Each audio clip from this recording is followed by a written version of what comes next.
He sold everything his father ever owned in 11 days flat, no tears, no hesitation pack, until one locked drawer refused to open. Inside that box was something his father hid for 20 years, and the moment he opened it, everything he believed about his own life started to crack. One old photograph, one handwritten line on the back talk, and suddenly the man he thought abandoned him looked like the one who protected him all along. 20 years of silence, laid out in 4 pieces of paper, Dad, and the man who built an empire on a lie was about to watch it unravel in seconds. He thought he was selling his father's old house. He didn't know he was about to save his father's entire name canned, and finally understand a love he almost sold away. If you are the kind of person who believes a single photograph can unravel 20 years of lies, then stay with me until the very end. Because what this young man found inside a rusted cigar box did not just change his life. It exposed a betrayal so quiet, so patient, that it had been sitting in plain sight since before he was even born. If stories like this move you, take a second right now to like this video and subscribe to the channel, because we bring you one true-to-life story like this every single week, and you will not want to miss the next one. Daniel Carter stood in the driveway of the only house he had ever grown up in, holding a clipboard with a list of prices written in his own handwriting, and he felt nothing. That was the part that scared him. His father, Ethan Carter, had died 11 days earlier, alone, in the same recliner he had fallen asleep in every night for as long as Daniel could remember. And Daniel had come home not to grieve, but to liquidate. The estate sale signs were already zip-tied to the mailbox post. Neighbors he barely recognized were walking across the lawn, picking up his father's tools, his father's dishes, his father's entire life, and turning them over in their hands, like they were shopping for bargains at a flea market. Daniel let them. He wanted it done fast. He wanted the house sold, the money split with no one because there was no one else, and he wanted to drive back to the city and never think about this town again. To understand why a son could stand in his dead father's yard and feel only impatience, you have to go back almost 20 years, to a boy named Daniel who was 5 years old when his mother disappeared from his life. Nobody ever explained it to him properly. One day there was a woman named Rachel Carter who sang him to sleep, and the next there was silence where she used to be, and a father who suddenly worked twice as many hours as before. Ethan never spoke badly of Rachel. He never spoke of her at all. When young Daniel asked where his mother had gone, Ethan would kneel down, put both hands on his small shoulders and say only, "She couldn't stay, son, but I'm not going anywhere, that's a promise." And then he would go back to work, because somehow, impossibly, he was working 2 jobs and still showing up to Daniel's school plays, still standing at the edge of the soccer field in his work boots, still burning dinner 4 nights out of 7 because he'd never had time to learn how to cook properly. There was one memory Daniel had buried so deep he almost forgot it existed until much later. He was 7. And he had a fever bad enough that the school called Ethan home in the middle of a shift. Ethan arrived in his work clothes, sawdust still clinging to his sleeves, and carried Daniel to the truck without a single word of complaint, driving him straight to the clinic and then sitting up with him the entire night in a plastic chair, refusing to leave even when a nurse offered him a cot down the hall. In the morning, Ethan went straight back to work without sleeping, because there was no one else who could cover his hours, and no savings cushion to fall back on if he didn't. Daniel, half asleep and feverish, only remembered his father's face disappearing out the door before sunrise, and somewhere in his young mind that image calcified into a simpler, harsher story. My father leaves. He did not yet have the language or the years to understand what his father had actually been doing, carrying an entire household alone, on a single income, in a town that had quietly turned against him for reasons a 7-year-old could never have guessed. Growing up, Daniel didn't see any of that as sacrifice. He saw it as absence. He remembered the recitals his father missed because a job ran late. He remembered birthdays where the cake came from the gas station because there hadn't been time for anything else. He remembered, most of all, the silence that lived in their house. His father coming home exhausted, saying almost nothing, eating standing up at the counter, and disappearing into the garage workshop until midnight, working on furniture that never seemed to sell for what it should have. Daniel grew into a teenager who resented the quiet more than he resented anything his father actually did. By the time he was 18, he had convinced himself that his father was simply a cold, closed-off man who had never really tried, and that his mother had probably left for good reason. He took a scholarship 2 states away, and did not look back. Visits home became once a year, then once every 2 years, then phone calls that lasted 4 minutes and ended with Daniel inventing a reason to hang up. Ethan never fought him on the distance. He called on Daniel's birthday every year without fail, left voicemails Daniel rarely returned, and mailed a card every Christmas with the same short message, "Proud of you, love, Dad." Daniel kept none of them. When the call came that his father had died of a heart attack in his sleep, Daniel felt something crack open in his chest that he quickly sealed shut, telling himself it was shock, not grief, because grief would have meant admitting he had lost something worth mourning, and he wasn't ready to admit that yet. So there he stood, 11 days later, selling his father's life piece by piece to strangers for cash. When a woman named Marlene Odom, who ran the local antique shop and had known Ethan for 30 years, walked up to him holding an old cigar box she'd found on a shelf in the garage. "Your dad kept this locked in his workbench drawer," she said. "I only found it because the drawer stuck and I had to force it. Thought you should have it before anyone buys the bench." Daniel almost told her to just put a price on it like everything else. But something about the way she said his father's name, soft, reverent, like she was talking about someone important, made him take the box instead. He didn't open it until that night, sitting alone in his childhood bedroom, surrounded by boxes labeled for donation. Inside the cigar box was a folded photograph, yellowed at the edges, and a small stack of letters tied with kitchen string. The photograph showed his father, younger than Daniel had ever seen him, standing outside a small carpentry shop with a sign that read, "Carter and Whitmore Fine Woodworking." Beside him stood a woman Daniel didn't recognize at first, until he looked closer and realized it was his mother, Rachel, laughing, her hand resting on his father's chest, both of them impossibly happy. And standing just behind them, with his arm slung around Ethan's shoulder like a brother, was a man Daniel did recognize immediately, James Whitmore. Jim, the same Jim Whitmore, who now owned 3 furniture showrooms across the state, who had a building named after him at the community college, who had given the eulogy at Ethan's funeral just 11 days ago, standing at the podium talking about what a wonderful friend Ethan Carter had been for 40 years. On the back of the photograph, in his father's handwriting, were words that stopped Daniel's breath. "The day before everything ended, I should have seen it coming." Daniel untied the string on the letters with hands that had gone unsteady. The first letter was from a lawyer, dated the year Daniel turned 5, addressing a dispute over the dissolution of Carter and Whitmore Fine Woodworking, and confirming that Ethan Carter had signed away his half of the business for a settlement far below its worth, in light of the circumstances discussed. The second letter was from Rachel, his mother, and it was not the letter of an abandoning wife. It was desperate, confused, and full of grief. She wrote about rumors that had spread through town, that Ethan had been unfaithful, that he had been gambling away the business's money, that people had stopped bringing their furniture orders to the shop because of it. She wrote that she didn't know what to believe anymore, that Jim had come to her privately, concerned, showing her receipts and photographs that seemed to prove Ethan's betrayal, comforting her as her marriage fell apart in front of her. The last line of her letter read, "I'm not leaving because I don't love you. I'm leaving because I can't watch what this town believes about you, and I can't raise Daniel in the middle of it. Maybe someday the truth will come out. I hope you find peace before I do." Daniel read that letter 4 times before he understood what it meant. His mother hadn't abandoned them out of selfishness. She had been manipulated into leaving, poisoned against his father by a lie so convincing that it destroyed a marriage and a business in the same season. And his father, the cold, silent, distant man Daniel had spent 20 years resenting, had never once told his son the truth, had never once used it to justify his own exhaustion or his own silence, had simply absorbed the entire collapse of his life alone and raised a boy who grew up to despise him for it. The third letter, the oldest and most fragile of the 3, was the one that turned Daniel's grief into something colder and sharper. It was a letter from Jim Whitmore to Ethan, dated months before the business dissolved, and it wasn't an apology. It was a confession disguised as a business proposal, an offer to buy out Ethan's half of the shop quietly before things get complicated, written in a tone that suggested Jim already knew exactly how complicated things were about to become, because he was the one making them complicated.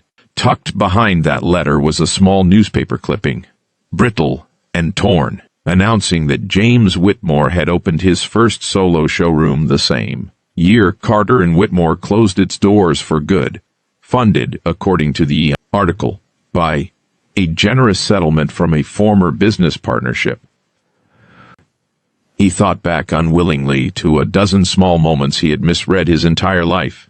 The way his father would go quiet whenever another parent mentioned the old woodworking shop downtown. The way Ethan always changed the subject whenever Jim Whitmore's name came up at church functions, mumbling something short and polite before walking away to refill his coffee. The way, once, when Daniel was maybe 12, he had asked why they never had nice furniture in their own house, despite his father being, by every account, one of the best carpenters in the county. And Ethan had simply said, "Sometimes the thing you're best at doesn't love you back," and gone quiet for the rest of the evening. At the time, Daniel had thought it was just another one of his father's strange, tired sayings. Now it sat in his stomach like a stone. Daniel sat on the floor of his childhood bedroom until 3 in the morning, the photograph in one hand and the letters in the other, and felt something he had not expected to feel that week. Rage, not at his father, at himself for every year he had spent believing the worst of a man who had given him everything and asked for nothing, including the truth about his own suffering. And at Jim Whitmore, who had stood at Ethan's funeral 11 days ago, tears in his eyes, calling himself Ethan's dearest friend, while the man he had ruined lay in a coffin without ever getting to clear his name. The next morning, Daniel did something he hadn't done in over a decade. He called off the estate sale. He walked out into the yard where Marlene and a handful of neighbors were still browsing tables of his father's belongings, and he told them, quietly but firmly, that the sale was over, that everything already purchased would be bought back at whatever price was paid, no questions asked. Most people understood immediately when they saw his face. A few grumbled. One man had already loaded Ethan's old hand-carved rocking chair into his truck, the same chair Daniel now remembered his father sitting in every single night of his childhood, sanding down small wooden toys by lamplight, and Daniel paid him double what he'd paid at the sale just to get it back, hands shaking as he carried it back inside. Then Daniel began pulling the entire house apart, not to sell it, but to understand it. In the garage workshop, behind a false panel his father had built into the back wall, the kind of hidden compartment only a lifelong woodworker would think to construct, Daniel found a small metal filing box containing meticulous records, receipts, dated notes, even a handful of photographs his father had apparently gathered over the years, quietly, patiently, trying to prove what had really happened to the business and to his marriage, evidence he had never once used, because by the time he'd gathered enough of it, Rachel was already gone and Jim was already powerful, and Ethan had decided that trying to clear his name would only mean dragging Daniel through a public scandal about his mother's departure. Ethan had chosen his son's peace over his own vindication. He had chosen silence as a form of love. That decision cracked something open in Daniel that no amount of childhood resentment ever had. He finally understood the tired man eating, standing up at the counter, the man who never explained the silence, the man who worked himself past exhaustion not because he didn't care, but because he had lost his business, his wife's trust, and his reputation all in the same year, and had still shown up to every soccer game he possibly could, still hand-carved wooden toys by lamplight for a son who thought he was cold. Daniel spent the next 2 weeks going through every document in that filing box with the same intensity his father must have carried for 20 years. He found records showing that the receipts and photographs Jim had shown Rachel had been fabricated using invoices from a supplier Jim controlled personally. He found a bank statement, faded almost to illegibility, showing a transfer of funds from the shop's account into a personal account belonging to Jim 2 months before the rumors began, money that Jim had later used, according to public records Daniel was able to pull himself, as the seed funding for his first solo showroom. He found, tucked at the very bottom of the box, a short, unsent letter in his father's handwriting addressed to Daniel, written the year Daniel left for college, that Ethan apparently never worked up the courage to send. "I know you think I let your mother go without a fight. I fought harder than you'll ever know. I just didn't want you to grow up angry at people who might not deserve it. I'd rather you be angry at me. I can carry that. I love you more than you'll ever have to know." Daniel could not finish reading that letter the first time. He set it down, walked outside, sat on the porch steps where he used to wait for the school bus, and cried in a way he had not allowed himself to cry since he was a small boy asking where his mother had gone. When he was ready, and it took him several more days to be ready, Daniel drove to Jim Whitmore's largest showroom, the one with Jim's name in gold letters above the door. the one built, he now knew, on the wreckage of his father's life. He didn't go in with the letters immediately. He went in first simply to look Jim in the eye, to see if the man who had spoken so warmly at his father's funeral would flinch under the gaze of Ethan Carter's son. Jim greeted him with practiced warmth, offering condolences again, calling Ethan one of the finest men I ever knew, and Daniel let him talk. Let him build the performance up higher and higher before he finally set the cigar box down on the polished showroom counter and opened it. He didn't yell. He had promised himself he wouldn't, because his father never had, and some part of Daniel wanted to honor that even now. He simply laid out the photograph, the letters, the bank statement, and the newspaper clipping, one at a time, in silence, while Jim's practiced expression slowly came apart in front of him. Daniel told him, in a voice that stayed level even as his hands trembled, that he knew exactly what Jim had done.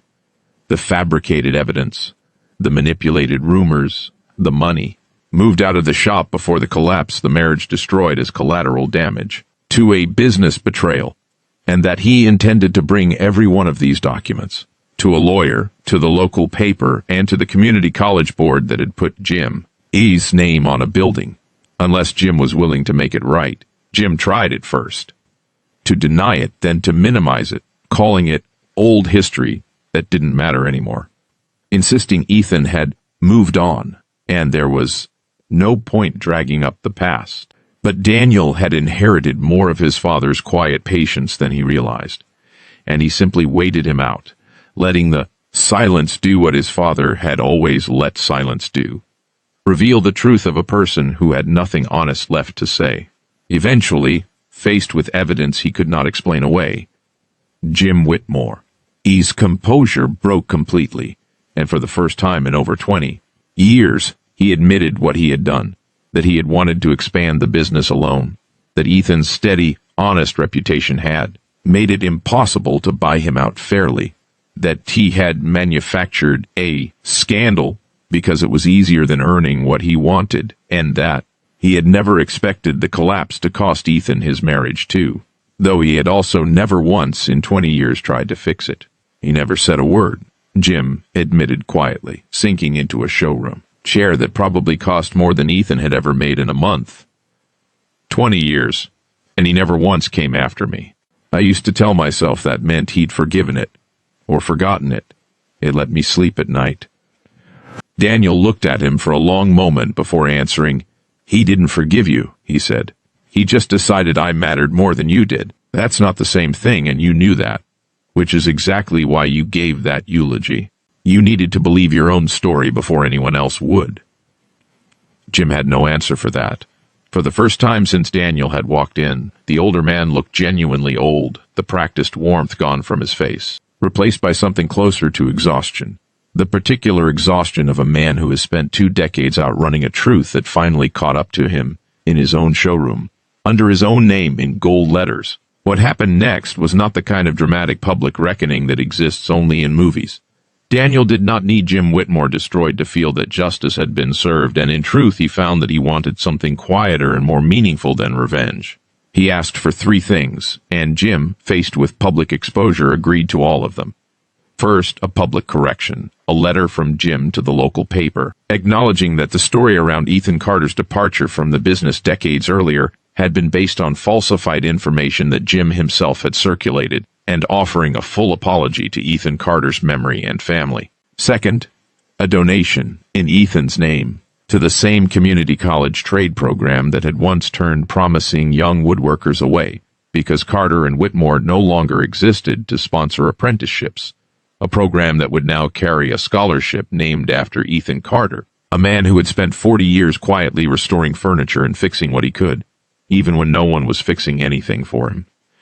Third, and this was the request that seemed to unsettle Jim more than anything else, Daniel asked him to personally deliver an apology, in writing, addressed to Rachel, Daniel's mother, wherever she could still be reached, so that whatever years she had left, she would not spend them believing a lie about the man she had once loved. It took Daniel almost 2 months to track down his mother, who was living quietly 2 states away, remarried, and startled beyond words to receive a letter from the son she had not spoken to in over a decade, let alone the news it carried. Their reunion, when it finally happened, was careful and imperfect.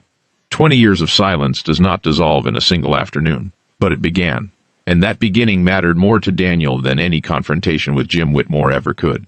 Rachel met him at a small diner near her new home, arriving early, sitting with both hands wrapped around a coffee cup she never drank from, watching the door like she wasn't sure the son who walked through it would actually be the boy she remembered. When Daniel sat down across from her, neither of them spoke for almost a full minute. It was Rachel who finally broke the silence, asking in a voice that trembled more than she probably wanted it to whether Ethan had been happy, at least sometimes, in the years since she'd left. Daniel realized, answering her, that he was only now learning the answer to that question himself, that his father had found small, quiet pockets of happiness in a workshop full of sawdust and half-finished chairs.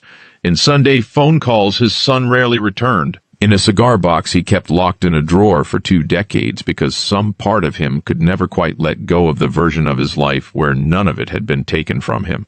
Rachel wept reading her own old letter, the one she had written the year she left, and she told Daniel something Ethan himself had never told anyone, that in the years after the divorce, whenever she quietly reached out through mutual friends to ask how Daniel was doing, it was always Ethan, and only Ethan, who made sure she received an honest answer, never once poisoning her against her own son, never once making Daniel choose sides, even while raising him entirely alone. Daniel did not sell the house. He could not, in the end, bring himself to let it go to strangers, not after everything it had turned out to hold. Instead, he took an extended leave from his job in the city and spent the following months restoring his father's garage workshop, piece by piece, the same way his father had once restored broken furniture for other people's families, while quietly holding his own life together with nothing but patience and love that asked for no recognition. He kept the hand-carved rocking chair in the living room, exactly where it had always sat.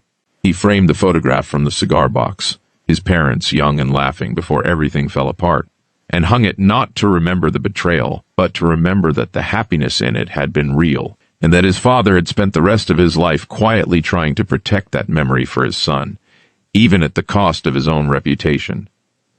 At the small ceremony held months later to dedicate the new scholarship in Ethan Carter's name, Daniel stood at the same podium where Jim Whitmore had once delivered a eulogy built on decades of unspoken guilt, and he told the room a much simpler truth than any revenge story could offer. He said that for most of his life, he had mistaken his father's quiet sacrifice for coldness, his silence for indifference, and his exhaustion for a lack of love, and that it had taken one old photograph, hidden in a locked drawer, to teach him the most important lesson of his life, that the people who love us the hardest are often the ones who show it in ways we are too young, too hurt, or too distracted to recognize until it is almost too late. He said his father never once asked to be understood. He simply asked to be trusted, and Daniel, for 20 years, had failed to give him that. He said he was standing there now, finally giving it to him, even though it had come too late for his father to hear it out loud. He ended by saying something that the local paper later printed as the closing line of their story on the whole affair, a line that Daniel meant not just for the room, but for anyone who has ever looked at a quiet, tired parent and mistaken their silence for something less than love. My father never sold anything that mattered. It turns out I was the one who almost did. The scholarship fund grew steadily over the following years, quietly turning out young carpenters and woodworkers who never knew the full story behind the name on their tuition checks, only that a man named Ethan Carter had once believed, against everything that had been taken from him, that patient, honest work and quiet love were worth more than any reputation the world could hand you or take away. And in a small house at the edge of town, in a garage workshop with sawdust on the floor and a rocking chair in the front room, Daniel Carter kept building. Not furniture to sell at first, but a life he finally understood was worth keeping. Marlene Odom still stops by some Saturdays, the way she used to stop by for Ethan, and she likes to tell people that the boy who once tried to sell his father's whole life away for quick cash now can't walk past a single piece of that old furniture without running his hand along the joinery, checking his father's work the way Ethan once checked his. She says it the way people in small towns say things they've decided are true because they need them to be, with a kind of fondness that turns a hard story into a good one. Daniel doesn't correct her, because in the ways that matter most, she isn't wrong. He kept the cigar box too, though it no longer holds letters or evidence or an old photograph. since those now hang framed above the workbench where his father once hid them. Instead, it holds something smaller and simpler, a folded note Daniel wrote himself the night after the scholarship ceremony, meant for no one but the man who could no longer read it. It says only this, that he finally understands, that he is sorry it took so long, and that whatever else got sold, lost, or misunderstood along the way, he intends to spend the rest of his life making sure his father's quiet, unglamorous, uncelebrated kind of love is never again mistaken by anyone for indifference.